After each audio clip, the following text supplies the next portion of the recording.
சகஸ்ரம் ஸ்லோகம் 108. ஆதாவனி பிரபவதோ ஜகதாம் த்ரயாணாம்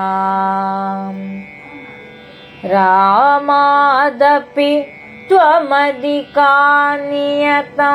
பிரபாவாத் நோ சேத் கதம் नु भरतस्य तमेव लिप्सोः प्रात्यायनं परिपणं भवति भवित्री. श्रीमान् वेङ्कटनाथार्य कवितार्किककेसरी वेदान्ताचार्यवर्यो मे सन्निधत्तां सताकृति. श्री पादुका सहस्रम श्लोकम 108.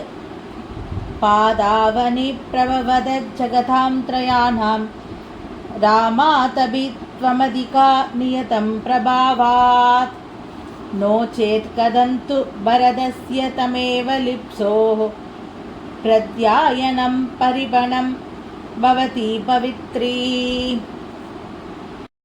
पादावनि प्रभवद जगतां त्रयाणां रामातपि त्वमधिका नियतं प्रभावात् नो चेत् कथन्तु भरतस्य तमेव लिप्सोः प्रत्यायनं परिपणं भवति पवित्री.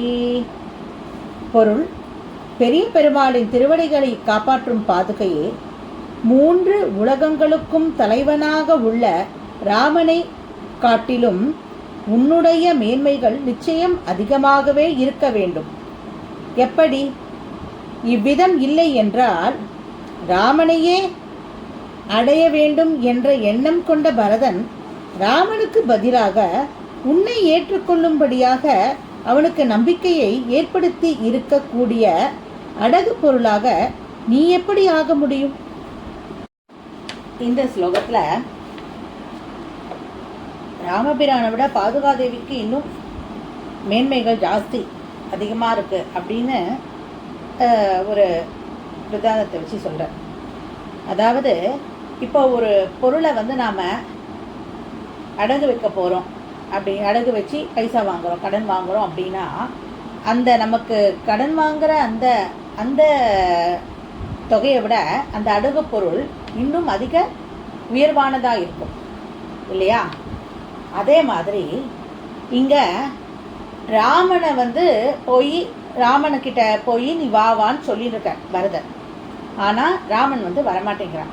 அப்படியே வராமல் போயிட்டா என்ன பண்ணுறது அப்படிங்கிற ஒரு இதில் என்ன பண்ணுற, ராமன்கிட்ட ராமனோட பாதுகையை வாங்கிக்கிறாங்க.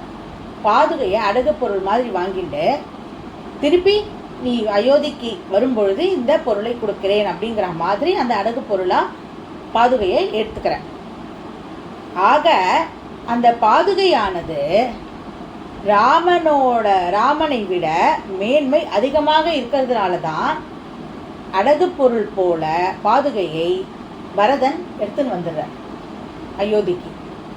பிறகு 14 வருடங்கள் வனவாசம் முடிந்து 14 வருடங்கள் முடிந்து ராமன் திரும்பி வரும்பொழுது அந்த பாதுகையை திருப்பி கொடுக்கிறான். ஆக ராமனை விட ராமனின் பாதுகை இன்னும் அதிக உயர்வானது அப்படிங்கிறத இந்த ஸ்லோகத்தின் மூலமாக சொல்கிறேன். ஆக ராம பாதுகை மிகவும் மேன்மையானது, மிகவும் உயர்வானது அப்படின்னு இந்த ஸ்லோகத்தில் ஸ்தாபிக்கிற. அடுத்த ஸ்லோகத்தை நாளைக்கு பார்க்கலாம். கவிதார்க்கிக சிம்ஹாய கல்யாண குணசாலினே ஸ்ரீமதே வெங்கடேஷாய வேதாந்த குரவே நமஹ.